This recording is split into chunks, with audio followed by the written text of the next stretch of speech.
This presentation is brought to you by Coastal Healthy Communities Coalition at the University of New England. Some of us that did not grow up in the internet age have a hard time identifying with the phenomenon of online social networking. Why do our kids seem to find these tools so essential? Why don't they just go outside and play like we used to? As we have said, if you are a parent, it is not an option to just ignore or think you can deny access to online social networking. Much like the just say no era of drug and smoking prevention, we now have learned more effective ways of communicating with our kids. Communication is actually the key to it all. Well, actually my sister made mine because when she went to college, she wanted to be able to talk to me.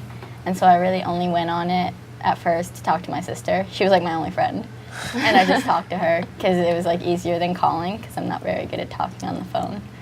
I had a math problem once that I had no idea how to do.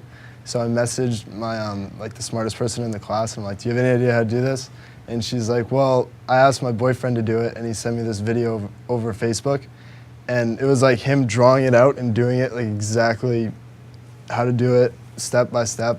If you're stuck and you are friends with someone that might know, it's really handy to have. I can't even tell you how many times I've asked for help on Facebook, and people just hop on to see maybe this guy's online that he could help me, or I'll post something on his wall. I think it's a way for people to branch out in ways that they normally wouldn't at school. Maybe if you're a little shyer at school, it's a lot easier to write an email than make a phone call, I guess, and it would be a lot easier to talk to someone on Facebook than it would be to talk to someone in person at school. So our kids have quickly learned how to take this technology and use it for good effect. As many of us remember, our teen years were filled with longings to be accepted and feel that we're part of a group. We wanted our individuality, but we also wanted to feel that we were not the only one like us. Online social networking has made it very simple to find your niche in the world, or at least your perceived niche. And even with me applying to colleges, there's groups with the college that I'm going to that has the class and all the people in the class that are going next year. And so some of them have messaged me to see what I'm majoring in, that I've met them before at open houses. So I don't know, it's weird because I already know some people who are going to the college that I'm attending. And online social networking is not just for kids.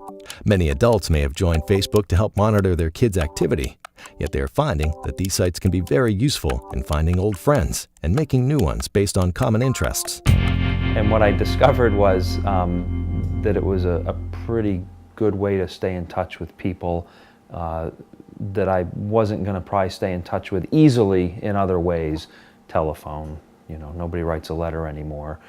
Even email to a certain extent, but it allowed you to maintain friendships or rekindle friendships. In the end, our time here on this earth is about relationships, and the Facebook thing is a way to maintain relationships.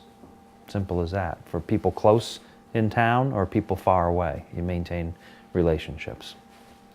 And our kids just think differently these days. The idea of multitasking is something that just comes naturally to most of them. You may look at them and see chaos, but they just see doing many things at once as the norm. We're really bad. We need a bunch of things to do. We can't just sit. We're high maintenance. Yeah. When I'm at home doing homework, I'm on Facebook, I'm texting, I'm listening to music, I'm watching TV, listening to my dad yell at me for doing all those things at once. But yeah, I can't just do my homework. That's it. It needs to be everything. Last night, I was writing a paper at 11 o'clock. I had the college basketball game on, and I had it muted so I could listen to music. And then I had my phone on me, I was texting people.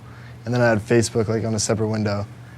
And I don't know, the paper still came out pretty good. So I don't know, it's just weird because before when you're writing papers, you're just so stressed out writing it. And then when you have all those things going, it's you can take a break from it, listen to music, tune into the game, so. And online social networking is just another tool they can use. Learning how to interact with others is an essential social tool. And while online social networking may seem kind of foreign to us, it is now an everyday part of most teenagers' lives. I think it's more of if you can't be with them, you're going to be talking to them. Yeah. So if you have the option of hanging out with them and talking to them face to face, you're going to.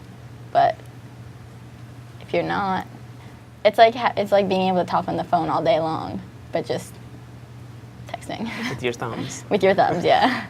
A lot of kids tend to get a little obsessive about Facebook and they have to check their status every 24/7, but I mean, I think it's a good thing to have. You just have to know how to use it. The best thing we can do as adults and parents is to learn all we can about these social networking sites and technology. Here, we have detailed some of the good things that can happen with these sites. Of course, there is also a dark side to all things. And next, we will discuss some of the things to be wary of as you and your kids start to use social networking in your everyday lives. The key is not to be afraid. It may be impossible to really get into the mind of today's teenager, but our parents went through the same thing. Just instead of Facebook and texting, it was VCRs and rock and roll. Each generation finds new ways of separating itself from the one that came before. Just sit back and take a deep breath and realize that you can't understand how something works without having the exact same understanding of why it works.